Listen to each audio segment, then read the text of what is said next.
Shalom Bapak Ibu Saudara sekalian dimanapun berada. Kami percaya bahwa kuasa Tuhan ada dimanapun, dan kita mau memuji Tuhan dan muliakan nama Tuhan, mendengarkan firman Tuhan dengan hati yang haus dan lapar akan Tuhan. Karena siapa yang haus dan lapar akan Tuhan, maka mereka akan dikenyangkan. Mari kita mau sama-sama siapkan hati kita. Mari kita mau rindukan Tuhan kita yang luar biasa, sebab Dia layak untuk dipuji, ditinggikan untuk selama-lamanya. Kami rindu akan Engkau Tuhan. Kami rindu akan Engkau Yesus. Kau Allah kami yang sungguh luar biasa Tuhan.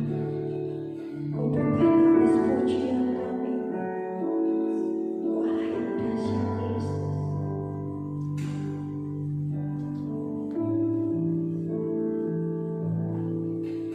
Rindu selalu bersamamu, tinggal di dalam kediaman-Mu, oh Tuhan, sebab Ku sukai hadirat-Mu.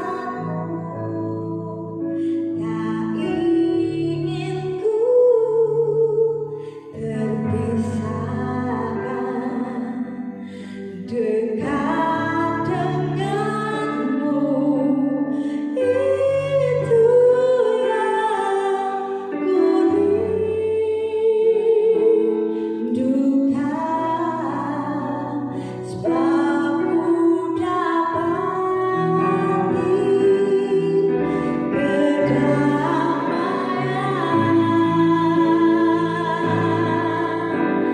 Ku nikmati keindahan dan keagungan-Mu, oh Tuhan. Ku nikmati kemuliaan-Mu, menyembah-Mu dengan segenap hatiku. Pada sebab Tuhan kita merindukan Tuhan kita yang luar biasa. Kami rindu Engkau Tuhan.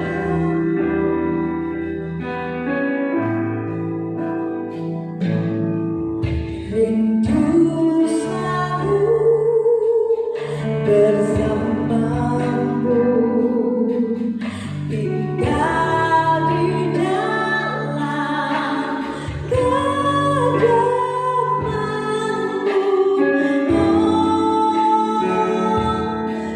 Tuhan, sebab Ku sukai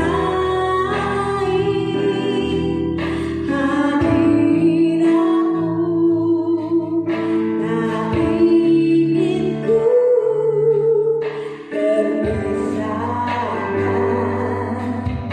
dekat denganmu, itu yang ku rindukan, sebab ku dapati kedamaian. Ku nikmati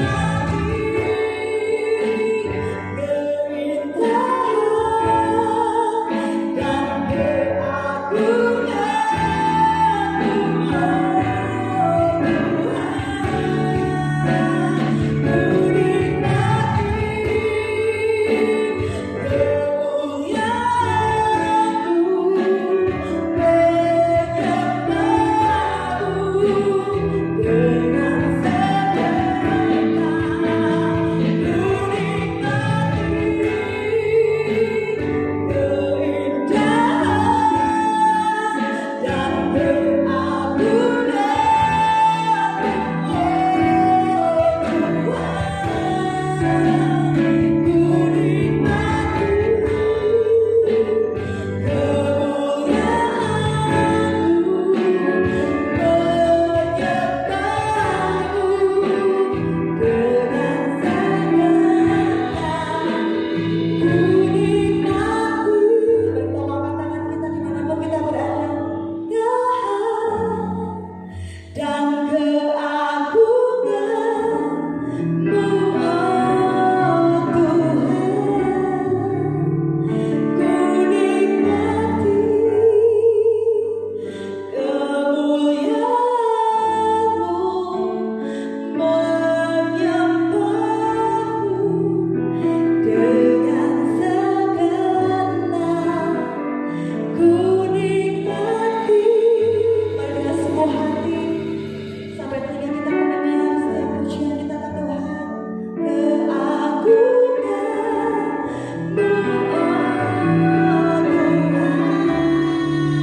hanya daripada kami bersama. Mau serahkan Bapak kebaktian kami Tuhan, ibadah kami Tuhan,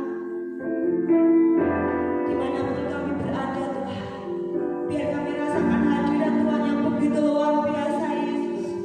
Biar kami merasakan kehadiran Tuhan yang ada dan selalu ada buat kami. Kau berkati hamba-Mu yang menyampaikan kebenaran firman-Mu. Biarlah firman ini Tuhan menjadi rema dalam setiap hidup kami, hati kami, pikiran kami, paradigma kami, sehingga hidup kami senantiasa diubahkan Tuhan serupa dengan Engkau. Terima kasih Bapa, terima kasih Tuhan. Kami mau berseru kepada Engkau Tuhan. Yesus, padamu berseru.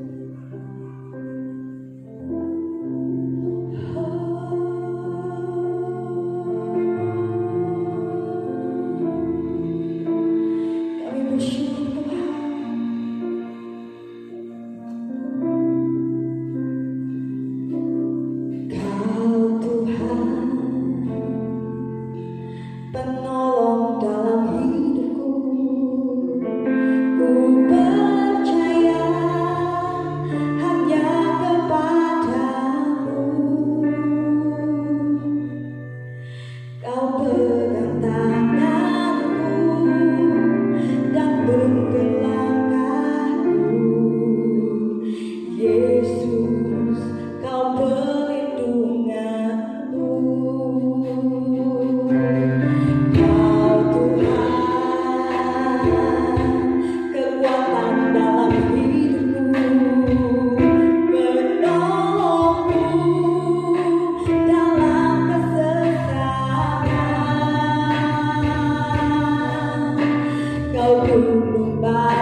Shalom Bapak Ibu dan saudara-saudara yang kasih Tuhan. Pada hari ini bersama-sama kembali kita akan mengambil sebagian dari firman Tuhan. Biarlah renungan hari ini memberikan motivasi buat kita, membangun hidup kita, dan mengarahkan diri kita untuk lebih dekat dengan Dia, Sang Penyelamat kehidupan kita. Mari kita mengawali dalam doa bersama-sama. Di tengah kehidupan dunia dan tantangan yang sangat pelik ini, kehidupan kompetitif yang semakin tinggi, tantangan yang semakin banyak, tentu membuat kami sendiri berpacu di dalamnya. Oleh karena itu kami selalu mohon kepadamu, jangan biarkan kami menyimpang dari kebenaran firman-Mu, tapi tuntunan-Mu selalu ada bersama dengan kami. Untuk kami berbuat baik, hal yang tidak mudah bagi kami, tetapi kami mau belajar. Karena kami mengerti sungguh, Engkau mengajak kepada kami, menuntut bagi kami, untuk kami selalu berbuat baik kepada semua orang.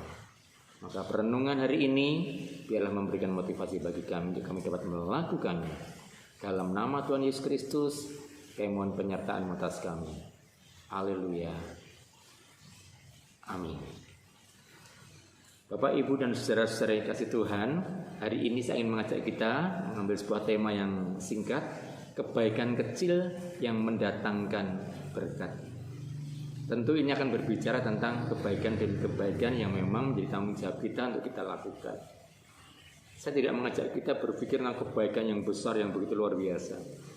Kita akan memulai belajar dari kebaikan-kebaikan kecil yang itu akan membawakan impact, membawa dampak yang begitu besar, mendatangkan berkat yang begitu besar. Mari kita akan sama-sama menyimaknya. Renungan ini diambil dari kitab Galatia pasal 6 ayat yang ke-10. Ya, Galatia pasal 6 ayat yang ke-10. Demikian kutipan firman Tuhan dari Galatia pasal 6 ayat yang ke-10. Karena itu selama masih ada kesempatan bagi kita, marilah kita berbuat baik kepada semua orang, tetapi terutama kepada kawan-kawan kita seiman. Amin. Selama masih ada kesempatan bagi kita, marilah kita berbuat baik kepada semua orang, tetapi terutama kepada kawan-kawan kita seiman. Pesan ini Rasul Paulus sampaikan kepada jemaat di Galatia. Tentu ini Tuhan mengendaki pesan ini tersampaikan kepada semua orang, termasuk kepada Bapak, Ibu, saudara dan saya di hari ini. Saya mengambil sebuah kisah yang saya pernah baca dalam sejarah Perang Dunia II, di mana ada seorang kapten yang melakukan pertempuran, yaitu kapten yang membawa sebuah pesawat udara untuk membawa pengeboman di masa hancurnya Pearl Harbor tahun 1941, yaitu Mitsuo Fuchida. Mitsuo Fuchida adalah seorang pahlawan yang begitu luar biasa, dianggap berjasa oleh Jepang karena telah berhasil memimpin pasukannya untuk menghancurkan armada pangkalan Angkatan Laut Pearl Harbor di Amerika, di Hawaii posisinya. Dia begitu luar biasa sehingga dia mendapatkan jabatan sebagai seorang pahlawan yang sangat-sangat membanggakan bagi Jepang. Karena pada waktu itu ada kemenangan kecil yang Jepang lakukan untuk mengalahkan Amerika di satu titik di pelabuhan Pearl Harbor ini. Dia seorang pejuang sejati, dia seorang nasionalis yang begitu luar biasa. Dia berjuang dari mulai sejak kecil, dia memang ingin mengalami kemenangan, karena mereka tahu kemenangan yang terbaik bagi Jepang adalah jika bisa mengalahkan Amerika. Walaupun pada akhirnya kita tahu kisahnya, akhirnya Amerika menjatuhkan bom di Hiroshima dan Nagasaki. Tetapi sebelum peristiwa itu, Jepang melakukan kejutan penyerangan di Pearl Harbor dan mengalami kelumpuhan Pearl Harbor pada waktu itu. Siapa komandannya? Tidak lain adalah Mitsuo Fuchida. Bapak, Ibu, dan saudara kasih Tuhan, dalam proses perjalanannya di akhir hidupnya, Mitsuo Fuchida ini adalah justru dia menjadi seorang pendeta, seorang evangelis. Dia menyampaikan berita Injil keselamatan kepada banyak orang sampai dia dipanggil Tuhan. Ada kisah yang menarik.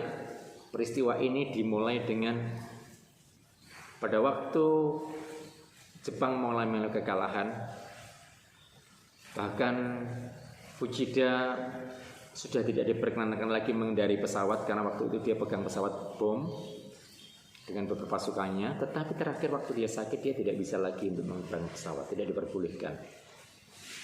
Dia mengalami keputusasaan, kakinya sempat, bagian tumitnya sempat hancur dan sebagainya karena serangan Amerika. Tetapi di sisi lain, pada waktu Jepang kalah, justru inilah yang menjadi karya yang luar biasa. Karena dia harus mengalami pengadilan militer. Pada saat dia harus disidangkan, dia mencari tahu. Kalau di Jepang itu biasanya tawanan di masa itu disiksa, dibuat menderita, dibuat sengsara. Tetapi justru dia ingin tahu bagaimana kalau Amerika yang melakukannya seperti itu. Maka dia datang ke sebuah wilayah di mana dia ingin bertemu dengan orang-orang yang telah mengalami masa tahanan atau ditawan di Amerika. Betapa dia terkejut pada waktu dia itu bertemu dengan rekannya dia, yaitu Kosuo Kanegasaki. Dia waktu bertemu dia bertanya, bagaimana kamu ditawan di Amerika? Dia berpikir bahwa rekannya ini sudah mati karena tidak ada kabar berita.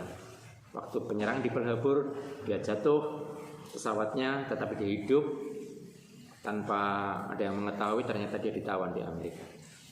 Begitu dia ditanya bagaimana keadaan di Amerika, dia berkata bahwa aku ditawan di Amerika, tetapi aku tidak pernah menderita, tidak pernah disiksa, aku diperlakukan dengan baik. Bahkan di sana ada seorang wanita muda yang terus melayani kesejahteraan bagi orang-orang Jepang yang tertawan.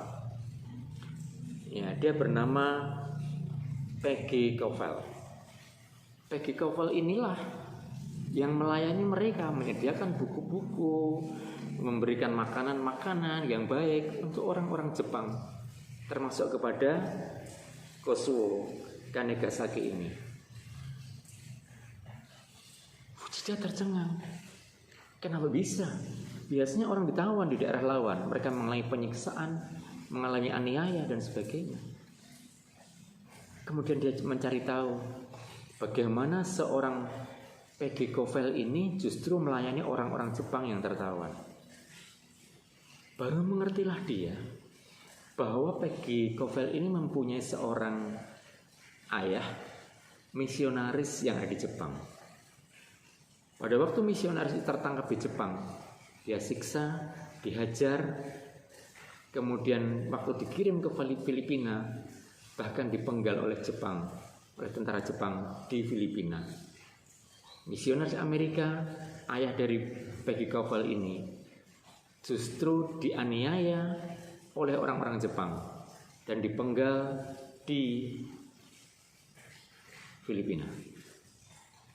Bapak, Ibu, dan saudara kasih Tuhan, sesuatu yang luar biasa dalam catatannya seorang misionaris ini, ayahnya Peggy ini memberikan tulisan kepada Peggy waktu masih kecil, meninggalkan sebuah catatan bahwa kamu harus mengasihi orang-orang Jepang. Dari pesan ayahnya seorang misionari ini yang mati dipenggal oleh Jepang inilah, maka Peggy kemudian mengambil keputusan dia akan memperlakukan dengan baik, mengasihi orang-orang Jepang. Fuchida kaget, bagaimana mungkin ada hukum seperti itu? Dalam diri Fuchida tidak ada namanya kejahatan dibalas dengan kebaikan, tidak ada. Kalau kejahatan harus dibalas kejahatan, karena itu kehormatan bagi bangsa, bagi negeri. maka semua tahanan lawan yang ada di Jepang semua disiksa. Tetapi Fujida belum bisa memahami mengapa bisa orang Amerika bernama Peggy Covell ini kemudian dia justru merawat orang-orang Amerika yang tanda kutip lawan daripada ayahnya, yang menyiksa ayahnya, yang memenggal ayahnya, bangsa yang membuat ayahnya menderita. Tapi bagaimana dia mengasihi? Dia tidak bisa mengerti. Singkat cerita dari kisah ini, akhirnya Fujida mengenal firman Tuhan dan percaya kepada Tuhan.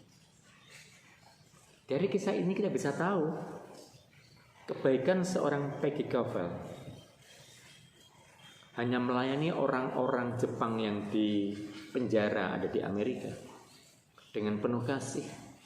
Mungkin ini kebaikan kecil, tidak sesuatu yang luar biasa, tetapi kebaikan kecil yang mendatangkan berkat. Kasih Peggy Covell terwujud dengan tindakannya, dan itu sebuah kebaikan yang menolong Kosuo, yang akhirnya Kosuo bisa memberitakan kabar kebaikan seorang Peggy ini kepada Fujida, seorang pahlawan yang telah menghancurkan pangkalan laut Amerika Serikat tahun 1941. Dari situlah Fujida punya perjumpaan dengan Tuhan. Dari contoh kisah ini, Bapak Ibu dan saudara kasih Tuhan, hal yang sederhana yang kita bisa lakukan, yaitu berbuat kebaikan kecil kepada orang lain yang entah kapan itu akan berbuah menjadi sebuah berkat. Sesuatu yang akan menghidupkan hidup kita. Betapa hidup itu berharga karena kita masih bisa berbuat baik. Alkitab berkata selama masih ada kesempatan bagi kita, marilah kita berbuat baik kepada semua orang. Peggy telah melakukannya dan membawa berkat bagi Fujida, seorang pahlawan besar Jepang yang betul luar biasa. Mungkin Peggy dalam kisah tidak disebutkan pernah bertemu dengan Fujida atau tidak, tetapi akhirnya Fujida menjadi seorang hamba Tuhan yang melayani Tuhan sebagai misionari. Bahkan sempat dia menjadi misionari di Amerika juga. Bapak, Ibu, dan saudara kasih Tuhan, mari kita belajar untuk melakukan kasih yang baik dan begitu luar biasa. Fujida sempat membaca di dalam Roma pasal 12 ayat 17 sampai 21. Dia sempat mendengar kisah itu dari seorang tahanan Amerika yang di Jepang, yang dianiaya, yang disiksa. Pada waktu pertukaran tahanan, pria ini justru menjadi seorang misionari juga. Namanya De Sacer. Dari De Sacer ini dia mengutip sebuah firman Tuhan yang begitu luar biasa. Roma 12 ayat 17 sampai 21. Demikian bunyi firman Tuhan. Janganlah membalas kejahatan dengan kejahatan. Lakukanlah apa yang baik bagi semua orang. Sedapat-dapatnya kalau hal itu bergantung padamu. Hiduplah dalam perdamaian dengan semua orang. Saudara-saudaraku yang kekasih, janganlah kamu sendiri menuntut pembalasan, tapi berilah tempat kepada murka Allah. Sebab ada tertulis, pembalasan itu adalah hakku. Akulah yang akan menuntut pembalasan. Firman Tuhan. Tetapi jika seterumu lapar, berilah dia makan. Jika ia haus, berilah dia minum. Dengan berbuat demikian kamu menumpukkan bara api di atas kepalanya. Janganlah kamu kalah terhadap kejahatan, tetapi kalahkanlah kejahatan dengan kebaikan. Fujida menerima pesan ini dari seorang tahanan Amerika yang di Jepang, yang dianiaya. Bahkan teman De Sacer ini ditembak mati dengan banyak peluru. Ia di sebuah pemakaman ditancapkan di sebuah kayu salib dan diberondong oleh senjata. Tapi disasar sebagai seorang pilot juga waktu itu, dia mendapatkan pengampunan, tidak hukuman mati tapi seumur hidup dalam penyiksaan. Kondisinya tidak baik, tapi disitulah dia juga punya perjumpaan dengan Tuhan. Maka dia membagikan ayat ini. Seorang Utsida bisa mendengar kisah-kisah yang luar biasa. Betapa kasih orang-orang percaya itu membawa perubahan. Kebaikan itu membawa perubahan. Hari ini Bapak Ibu Saudara kita telah mendengar hal ini. Mari kita bersama-sama. Dalam kitab Galatia pasal yang ke-6 ayat 9-10, saya ulang kembali, di situ katakan yang pertama ayat 9, janganlah jemu-jemu berbuat baik. Selagi ada kesempatan, mari lakukan kebaikan bagi semua orang. Apakah kita sudah selama ini berbuat baik pada semua orang? Bapak Ibu, saatnya kita sedang mempunyai kesempatan. Jangan biarkan kesempatan berlalu. Ayo berbuat baik selagi kasih bisa. Apapun itu, perbuatan baik yang kecil akan mendatangkan berkat. Jangan berpikir sesuatu yang besar, yang luar biasa dari perbuatan baik kita, dari yang kecil yang saudara bisa lakukan. Selalu saya mengajak kita, mulailah dari orang-orang di sekitar kita, berkembang kepada yang lain, semakin luas dimanapun kita berada. Selalu berbuat kebaikan, dan percayalah itu akan mendatangkan berkat. Tuhan memberkati setiap kita, Bapak Ibu Saudara.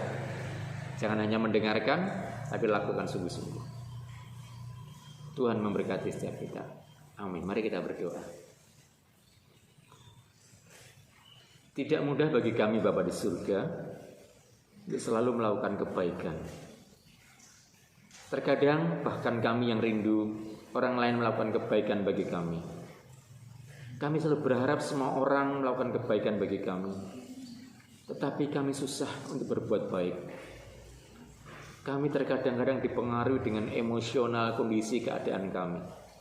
Tapi hari ini kami tahu Engkau mengajar kepada kami untuk melakukan kebaikan yang kecil, yang itu akan membawa dampak berkat, akan menghadirkan berkat yang begitu luar biasa. Teladan-teladan yang kami boleh dengar dalam renungan hari ini memberikan contoh seorang Peggy Kaufel dengan kebaikan yang kecil bisa membawa perubahan berkat bagi Mitsuo Fuchida, pahlawan Jepang, untuk menerima engkau sebagai juru selamat. Bukan sesuatu kebaikan yang besar, tetapi sesuatu kebaikan yang kecil. Maka Bapa di surga, pimpin kami, ajar kami menyadari dimanapun kami berada kepada siapapun, saat Engkau memberikan kesempatan, kami mau melakukan kebaikan-kebaikan yang kecil yang Tuhan percayakan kepada kami. Terima kasih Bapa, terima kasih. Di dalam nama Tuhan Yesus Kristus kami berdoa. Amin. Mari kita bersama-sama menerima berkat daripadanya. Berbahagialah Bapak Ibu saudara sekalian yang merenungkan firman Tuhan siang dan malam serta melakukannya. Seperti pohon yang ditanam di tepi aliran air, yang akan menghasilkan buah pada musimnya, yang tidak pernah layu daunnya. Apa saja yang diperbuatnya berhasil. Maka diberkatilah Bapak Ibu saudara sekalian, demi nama Bapa, Putra, dan Roh Kudus. Amin. Tuhan Yesus memberkati setiap kita. Amin. Berikan persembahan yang terbaik untuk Tuhan, mari kita beri dengan sukacita dengan beri yang terbaik untuk Tuhan kita yang luar biasa. Mari kita sama-sama berdoa. Tuhan, kami bersyukur Bapa, kami percaya segala berkat yang Tuhan berikan dalam kehidupan kami itu semua karena anugerah Tuhan, karena kebaikan Tuhan. Karena itu Tuhan, kami memberi yang terbaik untuk Tuhan, pelebaran kerajaan tempat ini kami memberi dengan sukacita, dengan rasa cinta kami, kasih kami kepada Tuhan. Sebab kami percaya Engkau Allah yang sangat mengasihi kami dan kami ingin juga Tuhan untuk mengasihi Engkau. Terima kasih Bapa, dalam nama Yesus, amin. Mari kita memujikan kecapan dan lihatlah karena Tuhan begitu baik dalam kehidupan kita. Teman-teman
Kembali